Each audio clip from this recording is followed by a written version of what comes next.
தீபாவளி வரப்போகுதுல்ல, ம். உங்களை பொறுத்த வரைக்கும் தீபாவளி கொண்டாட்டமா இல்ல திண்டாட்டமா? ரெண்டுமே கிடையாது. தீபாவளி ஒரு நார்மல் டே. ஏன் அப்படி சொல்றீங்க? இல்ல பெருசா வந்து தீபாவளி அப்படின்னா பட்டாசு வெடிக்கிறது எல்லாருக்கும் எக்ஸைட்டடா இருக்கும். நார்மலா வந்து நம்ம ட்ரெஸ் வாங்குறது எல்லாம் வந்து பாத்தீங்கன்னா வந்து வீக்லி மந்த்லி அக்கேஷனலா வாங்குறோம், ஒரே செட்டா வாங்கிடுறோம். புது ட்ரெஸ் மேலே நமக்கு ஒரு பெரிய அட்ராக்ஷன் இல்லை. பட்டாசு வெடிக்கிறது அப்படின்றதெல்லாம் நம்மளுக்கு வந்து முடிஞ்சு போச்சு. பெருசா வந்து நம்ம அந்த பட்டாசு வெடிக்கிறது வந்து ஒரு எக்ஸைட்மெண்ட்டாக நம்ம பார்க்கறது கிடையாது. ஸோ அது கொண்டாட்டமும் கிடையாது, திண்டாட்டமும் கிடையாது அப்படின்னு நினைக்கிறேன். ஏன் அப்படின்னா வந்து தீபாவளிக்கு எல்லாருமே பட்டாசு வெடிப்பாங்க. அந்த பட்டாசுன்றது வந்து நம்மளே வந்து நம்மளுக்கு காசு திரும்பி எரிக்கிறோமா அப்படின்ற மாதிரி ஒரு கான்செப்டா இருக்கலாம். மேபி அதனால தான் நீங்க வந்து கேட்டிருப்பீங்க. நம்ம சாப்பிட்றோம்ல, ஓகேவா, அது நமக்கு வந்து ஒரு எனர்ஜி கொடுக்குது. அதுக்கப்புறம் என்ன ஆகுது, ஓகேவா, அதுக்காக சாப்பிட்றது வேஸ்ட்னு சொல்ல முடியுமா?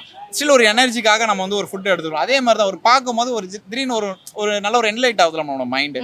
ஸோ அதனால அது பண்றாங்க. டிஃப்ரெண்ட் வெரைட்டிஸ்ல இருக்குது. பணத்துக்கு ஏற்ற மாதிரி வாங்குறாங்க, வெடிக்கிறாங்க, கொண்டாடுறாங்க. ஸோ அதனால அதுவும் தப்புன்னு சொல்ல முடியாது. அளவா வெடிச்சு பொல்யூஷனை கம்மியா இது பண்ணாங்கன்னா ஓகேவா? சரி, ஓகே. இப்போ நீங்க சிங்கிளா கமிட்டடா? சிங்கிளா இருந்து இப்பதான் கமிட் ஆயிருக்கேன். ஃபேமிலி மேன் ஆயிடுவீங்க. அப்ப இந்த क्वेश्चनக்கு என்ன பதில் சொல்வீங்க? அப்போ வந்து என்ன அப்படின்னா, இப்போ நம்மளுடைய வந்து விருப்பங்களை தாண்டி வந்து மற்றவங்களோட விருப்பங்களுக்கு வந்து நம்ம வந்து ஈடு கொடுக்கணும், முட்டு கொடுக்கணும். ஸோ அப்போ வந்து திண்டாட்டம் அப்படின்னு சொல்லக்கூடிய வாய்ப்புகள் இருக்கு.